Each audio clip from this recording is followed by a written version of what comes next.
يا هلا. قد لا ينال الإنسان من الدنيا كل شيء يتمناه، ولكن عندما ينال محبة ومعزة الناس، ناس مثلكم، فهذا أغلى من كل شيء. صباح الغلا. اليوم رح نعمل حلا جديد، فيكم تسموه حلا القهوة أو حلا الضيوف، سريع واقتصادي وبدون فرن، متخيلين؟ ومكونات متوفرة في كل بيت، ما رح تحتاجوا شيء من برا إن شاء الله. والأهم من هيك لذيذ وسريع التحضير، أي حدا بيقدر يعمله، بس اتبعوا الخطوات اللي راح أقولكم عليها في الفيديو. راح نحكي المكونات كاملة، وراح نحكي طريقة التحضير بالتفصيل، وقولوا لي مين جربوا واكتبوا لي. ويلا نبدأ بسم الله. في البداية راح نحتاج إلى أي نوع بسكوت متوفر عندكم في البيت. أنا راح أستخدم هذا البسكوت الخالي. أول شي رح نطحنه في محضرة الطعام. طبعا في أي طريقة بتقدري تطحنيه، يعني عادي مو مشكلة. ففي الأول رح نطحنه كتير ناعم. طبعا كمية البسكوت تقريبا كوبين، تمام. أنا رح أكتب لكم كل المكونات وخليكم للفيديو للأخير حبايبي. هلا بعد ما طحناه مثل هيك لازم يكون مرمل، تمام. هلا رح نضيف عليه الكاكاو. طبعا كاكاو غير محلى. رح أضيف عليه 3 معالق، هم كافيين. هذا الحلا ما تتخيلوا قديه طيب وسهل وسريع. وهلأ هنا رح أضيف السكر. هلأ كمية السكر حسب الرغبة، انتوا بتحبوا هذا الحلا وسط أو خفيف، أو انكم بتحبوه حلو كتير، فيعني كمية السكر حسب الرغبة، ما تلتزموا بالكمية. طحناه. وهلأ رح نضيف ايش المكون الأساسي اللي هو الزبدة. وهلا أنا بحب أضيف النسكافيه، هاي حسب الرغبة، فيك تستغني عنها، بس هو بعطيه لذاذة كتير لهذا الحلا. مو سميناه حلا قهوة، طعمه كتير روعة. ما تنسوني حبايبي من اللايك يسعدكم.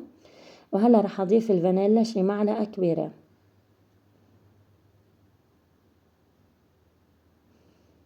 طبعا قلت الزبدة مو مشكلة، هلا بنحطها.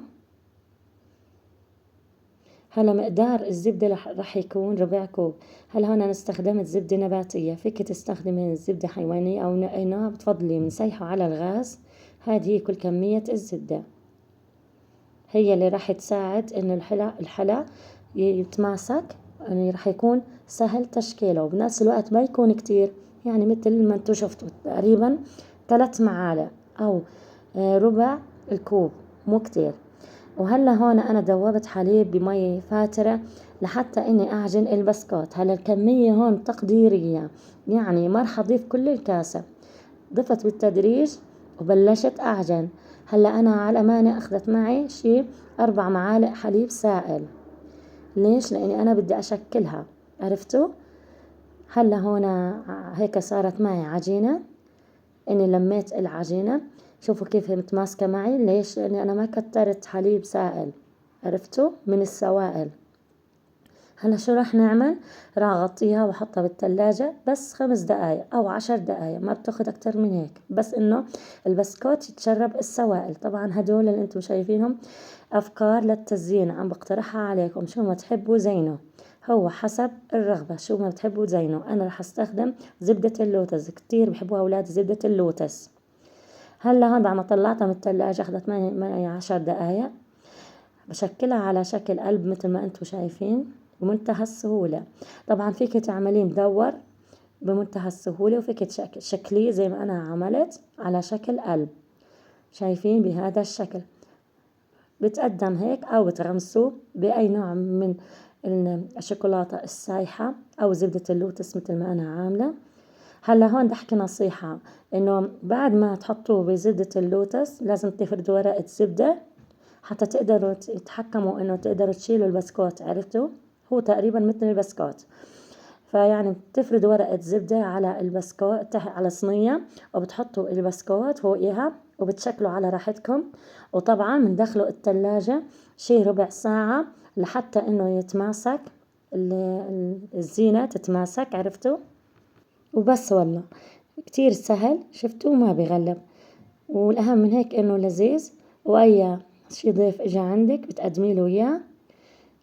طبعا الكمية تقديرية، فيك تزيدي أو تقللي حسب، يعني إذا بدك تعمل كمية كبيرة بتزيدي البسكوت، عرفتوا؟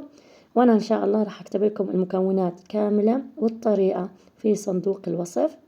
ما تنسوني يا حبايبي من لايك، وإذا وصلتوا لهون حطوا لي لايك وتعليق حلو من إيديكم. ودمتم في صحة وسلامة، استنوني فيديو جديد ووصفة جديدة، ومع السلامة.